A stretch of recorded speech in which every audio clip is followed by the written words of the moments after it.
आइए सबसे पहले बात करते हैं जम्मू की, जहां पर बाढ़ और बारिश ने भयंकर तबाही मचाकर रखी है। 2 दिनों से हो रही मूसलाधार बारिश से जम्मू के 41 लोगों की जान चली गई है। केवल वैष्णो देवी में लैंडस्लाइड के कारण 34 लोगों की जान गई। हिमाचल प्रदेश में लगातार हो रहे भूस्खलन से ज्यादातर सड़कें बंद है। पंजाब के कई जिले बाढ़ की चपेट में हैं। मॉनसूनी प्रहार ने पहाड़ों की सूरत बिगाड़ दी है। बाढ़, बारिश और लैंडस्लाइड की ट्रिपल अटैक से यहां कोहराम मचा हुआ है। पहाड़ों पर रहने वाले लोग दहशत में हैं। ये 6 तस्वीरें आपके सामने हैं। कहीं पर लैंडस्लाइड से हाईवे ठप हो गए हैं। फ्लैश फ्लड के कारण गांव बह गए हैं, कहीं पुल बह गया है, तो वहीं लगातार उफनती हुई नदी डर पैदा कर रही है।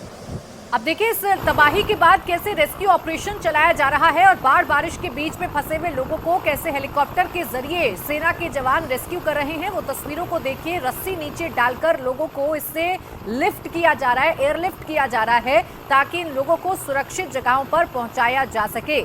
जम्मू में मौसम की वजह से हाल बेहाल हो चुके हैं। जगह जगह तबाही का मंजर देखने को मिल रहा है।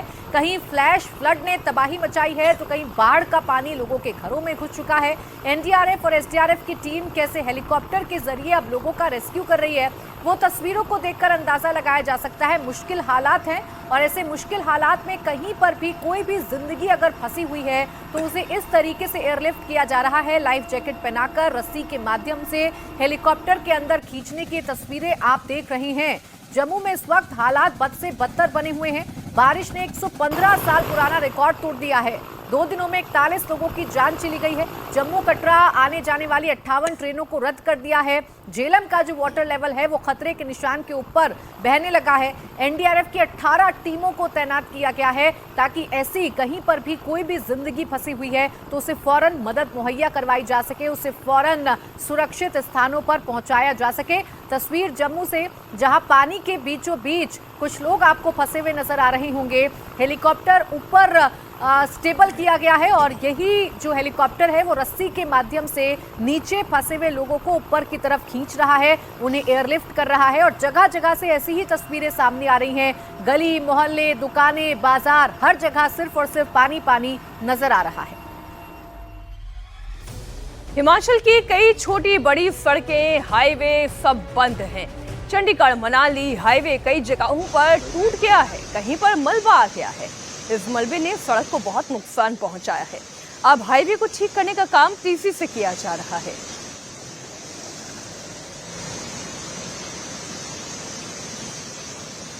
ये तस्वीर इस वक्त आप देख रहे हैं कुल्लू का ये नेशनल हाईवे है।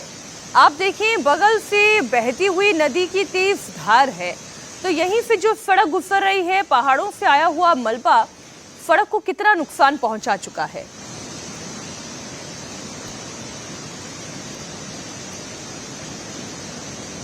पंडोर डैम से पहली बाधा हमने आपको दिखाई, लेकिन दिहोर मोड़ पे आकर आपको यहां रोड गायब दिखाई देगा।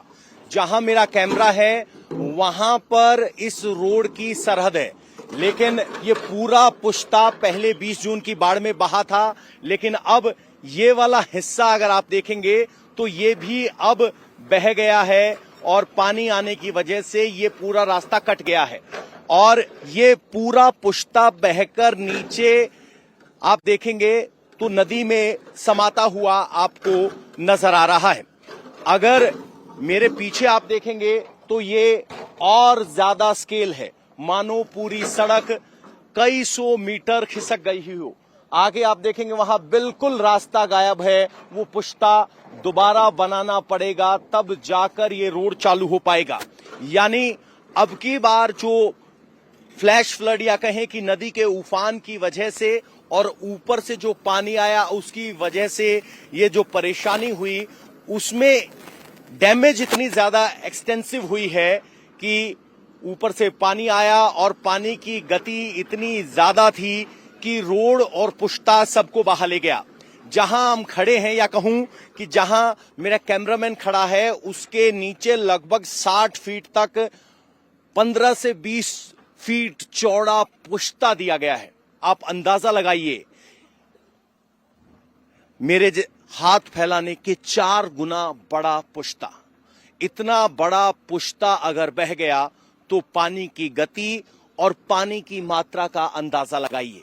और ये तो पहला पड़ाव है। यहां से लेकर कुल्लू और मनाली तक बहुत से ऐसे स्थान हैं जहां पर रोड बह गया है और इस स्थान पर रोड बनाना बहुत बड़ी चुनौती भी होगा। और यही वजह है कि सब लोग यहां आपको अटके हुए नजर आएंगे। खतरा पहाड़ों पर लगातार बढ़ता जा रहा है और जो पानी देश भर के लिए वरदान है, जो मॉनसून देश में सुरक्षा सुनिश्चित करती है, खाद्य सुरक्षा से लेकर उन्नति प्रगति की, वो मॉनसून हिमाचल में आफत या कहें विनाश का पर्याय बन चुका। अब देखिए कैसे सैलाबी मुसीबत की तस्वीर हम आपको दिखाएंगे आगे भी, लेकिन इस बीच पटना से एक बड़ी खबर आ रही है। पटना में स्कूली छात्रा की मौत पर जबरदस्त हंगामा हुआ है। नाराज लोग स्कूल के बाहर प्रदर्शन कर रहे हैं। छात्रा के घर वालों ने सड़क जाम कर दी है। भीड़ के हमले में पुलिस वाले भी जख्मी हो गए हैं। ये तस्वीर इस वक्त आपके सामने है। एक छात्रा की मौत के बाद अब कैसे परिजनों का गुस्सा भड़का है और परिजनों के साथ बड़ी संख्या में लोग सड़कों पर आ गए हैं।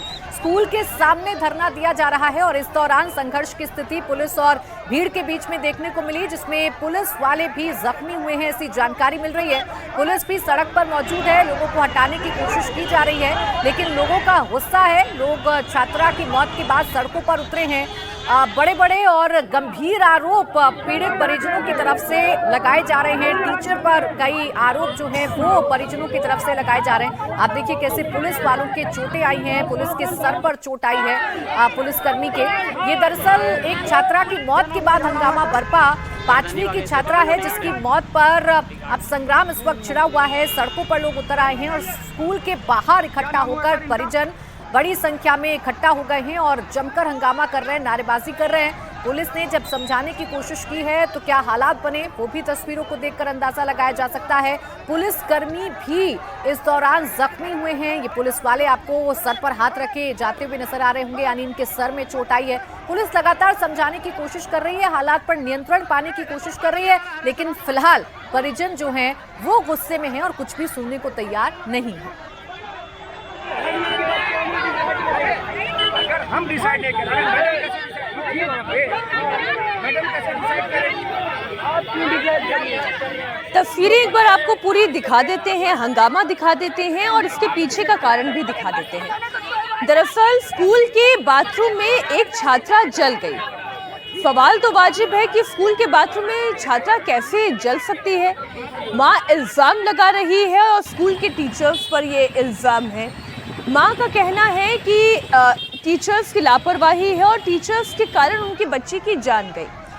पटना का ये पूरा मामला है। परिजनों ने चितकोहरा गोलंबर में पहले तो सड़क जाम किया, फिर गुस्साए लोगों ने पुलिस पर पथराव कर दिया। अभी तक ये पहेली सुलझ नहीं पाई है कि आखिरकार बच्ची की जान गई तो गई कैसे। स्कूल वालों की लापरवाही है, टीचर्स की लापरवाही है, प्रशासन ने कोई गलती की, साथ ही छात्रों की वजह से कुछ हुआ है। अभी तक कोई ये नहीं समझ पाया है कि छात्रा की जान गई कैसे। लेकिन इसी बीच ये पथराव, ये नाराजगी, ये हंगामा, उसकी तस्वीरें आप देख रहे हैं। पुलिस वाले के सिर पे चोट आई है, तस्वीर आप देख रहे हैं। साथ ही पुलिसकर्मी उन्हें अस्पताल की तरफ लेकर जाने की कोशिश करते हुए। परिजनों ने चितकोहरा गोलंबर में सड़क को जाम किया, फिर जबरदस्त हंगामा हुआ। हंगामे को शांत करने के लिए पुलिस को थोड़ा बल प्रयोग करना पड़ा, लेकिन मामला बिगड़ता चला गया। पुलिस वालों पर ही गुस्साए लोगों ने हमला कर दिया।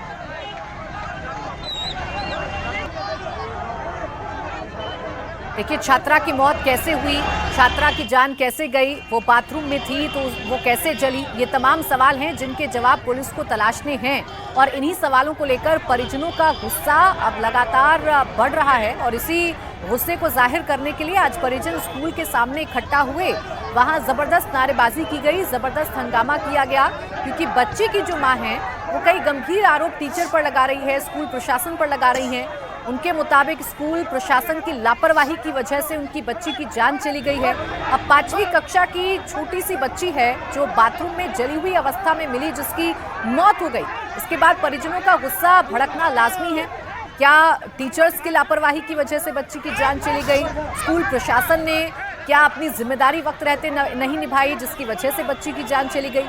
इन तमाम सवालों पर तफ्तीश जरूरी है और पुलिस इस वक्त जांच भी कर रही है, लेकिन परिजन सड़क पर उतरकर जबरदस्त इस वक्त हंगामा कर रहे हैं, नारेबाजी कर रहे हैं। पुलिस उनको समझाने की कोशिश कर रही है, पुलिस लगातार बीच बचाव करने की कोशिश कर रही है, लेकिन इस दौरान हालात बिगड़े और ऐसे बिगड़े कि पथराव शुरू हो गया और पुलिस कर्मियों को भी चोटें आई हैं। आप देखिए तस्वीरें, एक पुलिसकर्मी को चाटा मारता हुआ एक शख्स नजर आ रहा होगा। स्कूल के अंदर का ये दृश्य है जहां स्कूल के अंदर भी बवाल किया गया है, तो स्कूल के बाहर भी और स्कूल के अंदर भी परिजन लगातार हंगामा कर रहे हैं, लगातार पुलिस से सवाल पूछ रहे हैं, स्कूल प्रशासन की मनमानी पर सवाल पूछे जा रहे हैं। सवाल गंभीर भी है कि आखिरकार छोटी सी बच्ची जो 5वीं कक्षा में पढ़ती है उसकी मौत कैसे हो गई।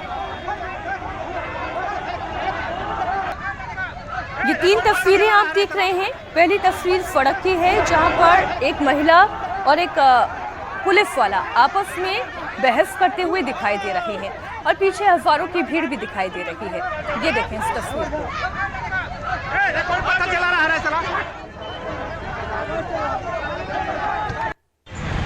क्या नाम हुआ? क्या नाम हुआ सर?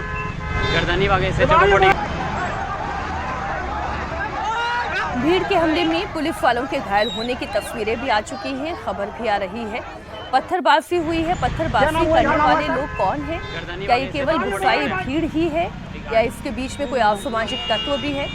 ये सवाल तो पूछे जाएंगे, लेकिन सबसे बड़ी हैरानी की बात यह है कि एक स्कूल परिसर में छात्रा की जान कैसे चली गई। 5 साल में पढ़ने वाली 5वीं कक्षा में पढ़ने वाली ये छात्रा है, इसकी जान कैसे गई ये अभी तक एक अनसुलझी पहेली है। आइए फिर से बात करते हैं हिमाचल प्रदेश की, जहां पर कुदरत ने आफत की बरसात की है। जगह जगह रोड टूट गई हैं, हाईवे टूट गए हैं। कुल्लू मनाली हाईवे पर कई किलोमीटर तक का जाम लग गया है। ऐसे में कार्गो में रखा हुआ सामान भी खराब हो रहा है।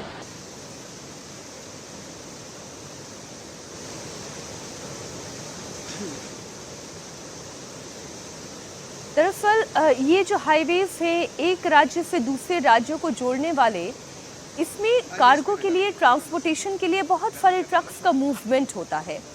अब अगर हाईवे ही टूट गए हैं तो इन ट्रांसपोर्टेशन ट्रक्स का मूवमेंट कैसे होगा? ऐसे में कार्गो में रखा हुआ सामान खराब हो रहा है। आम लोग जो यहीं पर आकर अटक गए हैं, अब वो आगे कैसे बढ़ें, ये भी एक प्रश्न है। ब्यास नदी पर आया उफान फिलहाल शांत दिखाई दे रहा है, लेकिन ये अपने साथ बहुत सारा विनाश लेकर आया। आप देखेंगे तो फिलहाल अब आपको उफनती हुई ब्यास नदी नजर नहीं आएगी, बल्कि शांत ब्यास नदी यहां पर नजर आएगी। पंडोह पर जो डैम बना है उसके सारे दरवाजे खोल दिए गए हैं और जो पानी का स्तर बढ़ा था अब वो सामान्य स्तर पर आ गया है। आपको बता दें, मॉनसून दर मॉनसून हिमाचल पर भारी पड़ रही है और ऐसा हो गया है मानो मॉनसून मतलब आपदा। 20 जून से लेकर अभी यहां हम अगस्त में पहुंच गए हैं और 20 जून से अगस्त के बीच हिमाचल में 85 जगह लैंडस्लाइड हुआ है, 90 जगह पर फ्लैश फ्लड आई है और 45 से ज्यादा यहां पर क्लाउड बर्स्ट की घटनाएं बताई गई हैं। फिलहाल मनाली कुल्लू रास्ता कटा हुआ है, चंबा में कोई संपर्क नहीं है, Chamba district out of bound है। इस तरह से जो मनाली की तरफ फ्यूल जाता है उसकी गाड़ियां एक के बाद एक कतार पे लगी हैं और कोशिश की जा रही है कि रास्ता खोला जाए। ये कतार आपको सिर्फ गाड़ियों की दिख रही होगी, लेकिन आप नीचे जाएंगे तो आपको दिखाई देगा कि ट्रक के तिरपाल पर जो पानी भरा है वो गवाही दे रहा है कि वो कितने दिन से खड़ा है, कि वहां पानी स्टेशनरी हो गया है। ये ड्रम है, गैस के सिलेंडर हैं और पीछे आप जो पंडोह में डैम है उसका रिजर्वायर देख पा रहे हैं। फिलहाल सबकी निगाहें इस बात पर हैं कि कब तक रास्ता क्लियर होता है। जहां रास्ते पर मलबा आया है उसे तो निकालना, हटाना संभव है, लेकिन प्रशासन के सामने फिलहाल सबसे बड़ी चुनौती ये है कि जहां रास्ता ही बह गया है वहां उसको रिकंस्ट्रक्ट करने में टाइम लगेगा। और बरसात का मौसम साल दर साल हिमाचल के लिए परीक्षा की घड़ी होता है। और अभी तक इस मॉनसून सीजन में 310 लोगों की जान गई हैं। तो हिमाचल प्रदेश में तबाही है तो मुसीबतें पंजाब में भी बढ़ी हुई हैं। भारी बारिश की वजह से पंजाब में बाढ़ का 1988 का रिकॉर्ड टूट गया है। बाढ़ से पठानकोट, अमृतसर, गुरदासपुर, फिरोजपुर, तरनतारन, होशियारपुर, कपूरथला, फाजिल्का प्रभावित है। पानी लोगों के घरों में भर गया है जिससे हजारों लोग बेघर हो गए हैं। फसलों को भी काफी नुकसान पहुंचा है। बाढ़ में फंसे लोगों को बाहर निकालने के लिए मिशन मोड पर रेस्क्यू ऑपरेशन चलाया जा रहा है। गुरदासपुर में सड़कों पर दरिया बह रहा है, चारों तरफ पानी भरे हुए हैं जिसकी वजह से गांव के गांव टापू बन गए हैं। और देखिए कैसे बड़ी संख्या में लोगों को पलायन करना पड़ रहा है, कितनी बड़ी संख्या में लोगों को अपना सामान लेकर सुरक्षित जगहों पर जाना पड़ रहा है। गुरदासपुर में रावी के पानी ने पूरा हाल किया हुआ। इस वक्त मैं गुरदासपुर के जो मकोड़ा पतन जगह है यहाँ इस रास्ते पर हूँ और आप तस्वीरें देखेंगे कि बीच जो पूरा ये स्टेट हाईवे है और इसकी हालत आप देखेंगे कि काफी ज्यादा यहाँ पर पानी है। रावी का पानी है, जो कच्चा बांध होता है जो मिट्टी से बनाया जाता है, वो टूटने की वजह से पूरा जो एरिया है वो इस समय जलमग्न है। और यहाँ पर आप देख सकते हैं कि काफी ज्यादा यहाँ से 12 से 13 जो गाँव है इस समय बाढ़ की गिरफ्त में है। अभी यहाँ पर पानी कम है लेकिन जैसे जैसे आगे बढ़ेंगे पानी जो है वो काफी ज्यादा है। यहाँ पर आर्मी भी लगाई गई है। हालांकि कोशिश करता हूँ अगर मेरे जो सहयोगी हैं कुमार विकी, ये पहले एक तस्वीर आपको दिखाऊं। ये सामने आप ट्रैक्टर देख रहे हैं, किस तरह से ये ट्रैक्टर जो है वो पानी के बीच में से आ रहा है और अभी ये सिर्फ आसपास जो यहाँ पर गांव है वहां तक ही पहुंच पा रहा है, उससे आगे इसका भी जाना नामुमकिन है। और ये तस्वीरें इस वक्त आप गुरदासपुर से देख रहे हैं जहां से रावी के पानी ने लगातार मार की हुई है। काफी ज्यादा असर जो है वो गुरदासपुर में देखने को मिला। कल हमने देखा कि किस तरह से नवोदय विद्यालय के अंदर 400 के करीब जो छात्र थे, स्टूडेंट थे, जिसमें 6th क्लास से लेकर 12वीं क्लास तक के बच्चे थे वो तमाम, और उसके अलावा 70 से 80 जो टीचर्स का स्टाफ था वो बाढ़ के पानी में फंसे थे। और आज ये मकोड़ा पतन है, इंटरनेशनल बॉर्डर लगता है यहाँ पर। कोशिश करेंगे कि वहां तक पहुंचने की। आप ट्रैक्टर देखिए पूरा का पूरा पानी में जो है इस समय आप देखेंगे तो कितना ज्यादा पानी इस समय आपको नजर आएगा कि जो ट्रैक्टर है वो आधे से ज्यादा पानी के अंदर जो है वो समाया हुआ है। और कुछ ऐसी ही स्थिति जो है कमोवेश गुरदासपुर के काफी ज्यादा इलाकों में बनी हुई है। ये तस्वीरें इस वक्त आप देख रहे हैं तो आप अंदाजा लगा सकते हैं कि अगर ट्रैक्टर जो है वो इतना ज्यादा पानी में है तो आगे कितना पानी होगा। अभी तो यहाँ से जस्ट स्टार्टिंग है ये और यहाँ पर ही इतना बुरा हाल है। तो यहाँ पर आज रेस्क्यू भी चलाया जाना है। जो लोग घरों के अंदर कैद हैं, फंसे हुए हैं, उनको निकाला जाना है। जम्मू में बारिश ने नया रिकॉर्ड बनाया है। यहाँ बुधवार को 24 घंटे में जम्मू कश्मीर में 1910 के बाद पहली बार अधिकतम 380 मिलीमीटर पानी आसमान से बरसा है। इसी तरह 24 घंटे में उधमपुर में 660 मिलीमीटर बारिश दर्ज की गई। इसके अलावा रियासी में 290 मिलीमीटर तक झमाझम बारिश बरसी है। डोडा में भी एक ही दिन में 201 और बटौत में 202 मिलीमीटर बारिश हुई।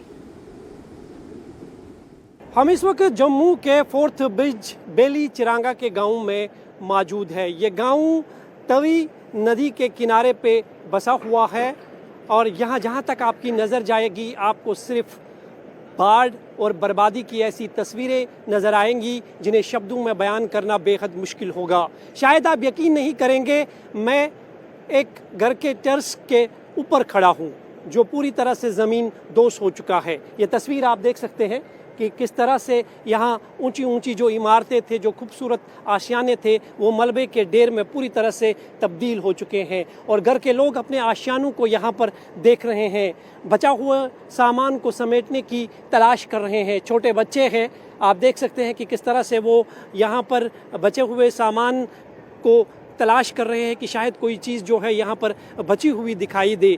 ये घर की खिड़कियाँ आप देख सकते हैं, ये दीवारें आप देख सकते हैं, पूरी तरह से ताश के पत्तों की तरह ज़मीन पर आ चुका है। मेरी नज़र इस इलाके में जहाँ तक जाती है मुझे बस सिर्फ ये बर्बादी की तस्वीरें नज़र आ रही है। आप देख सकते हैं, अगर मैं इन घरों को गिनूँ 1 2 3 4 5 6 7 8, ये सिलसिला जो है इसी तरह से जो है आगे तक दिखाई देता है। कोई भी घर यहाँ पर कोई सामान्य नहीं दिख रहा है। सबके घरों की दीवारें और छत जो है वो पूरी तरह से तवी नदी के पास आ चुकी है। ये तस्वीर जो है अपने आप में बयान करती है कि किस तरह से बाढ़ ने यहाँ पर अपना कहर बरपा दिया है। जम्मू रीजन में पहली बार इतनी बर्बादी की तस्वीर जो है देखने को मिल रही है। बहुत सारे ऐसे इलाके हैं जहां पर इसी तरह की तस्वीर जो है बाढ़ के दौरान देखी जा रही है। बहुत सारे लोग जो है वो बेघर हो चुके हैं। मेरे सामने आप ये तवी नदी को देख सकते हैं, इसके पानी के उफान को देख सकते हैं। ये पानी जो है सीधा पंजाब प्रोविंस की तरफ पाकिस्तान को चला जाता है और इस नदी का एक हिस्सा जो इसकी प्रोटेक्शन वॉल थी वो भी पूरी तरह से जो है वॉश आउट हो चुकी है। फिलहाल पुल को जो है यातायात के लिए बंद रखा गया है। लोग जो है वो इन बर्बादी की तस्वीरों को देखने के लिए यहाँ पर पहुँच रहे हैं। निस्संदेह ही ये जो तस्वीरें आप यहाँ पर देख रहे हैं, जम्मू के बहुत सारे इलाकों में इसी तरह की तस्वीर जो है देखने को मिल रही है। ये आप देख सकते हैं कि मैं मकान के टर्स पे चढ़ रहा हूँ और ये मकान जो है, यहाँ मकान तो नहीं दिख रहा है लेकिन ये टर्स दिखाई दे रहा है। अंदर जो है ये घर का सामान आप देख सकते हैं। मुझे यहाँ पे कपड़े दिखाई दे रहे हैं और ये टीन का छत है। कोई भी चीज़ जो है इस घर में दिखाई नहीं दे रही है और ये घर के लोग हैं जो अपने आशियानों को एक नज़र से देख रहे हैं। कल तक ये आशियाने यहाँ पर खूबसूरत थे, लोग यहाँ पर रहते थे, लेकिन अब जो है ये एक बर्बादी की तस्वीर यहाँ पर दिख रही है। बाढ़ ने ऐसा कहर बरपा दिया है। हालांकि ये कुदरत का कहर है, इस पर किसी का बस नहीं चलता है, लेकिन जिस तरह से पिछले कुछ समय से लगातार पूरे जम्मू कश्मीर और हिमाचल प्रदेश में बाढ़ से तबाही देखने को मिल रही है वो निस्संदेह ही लोगों को चिंतित कर रही है। जम्मू की बात करें तो जम्मू में पहली बार इतनी बड़ी तबाही देखने को मिली है जिसमें न सिर्फ जानी नुकसान हुआ है बल्कि काफ़ी माली। तो जम्मू में तबाही की तस्वीर आपने देखी, लेकिन राजधानी दिल्ली में भी बाढ़ का खतरा अब मंडराने लगा है। लगातार हो रही बारिश से यमुना का जलस्तर बढ़ गया है। यमुना खतरे के निशान के ऊपर बह रही है। यमुना का वाटर लेवल 205.46 मीटर तक पहुंच गया है। सरकार ने नदी के किनारे के इलाकों को पूरी तरह से खाली कराने के आदेश दिए हैं। लोगों से नदी किनारे ना जाने की सलाह दी गई है क्योंकि लगातार वाटर लेवल बढ़ता जा रहा है, जिसकी वजह से अब निचले इलाकों में पानी भरने की तस्वीरें आम हो गई हैं।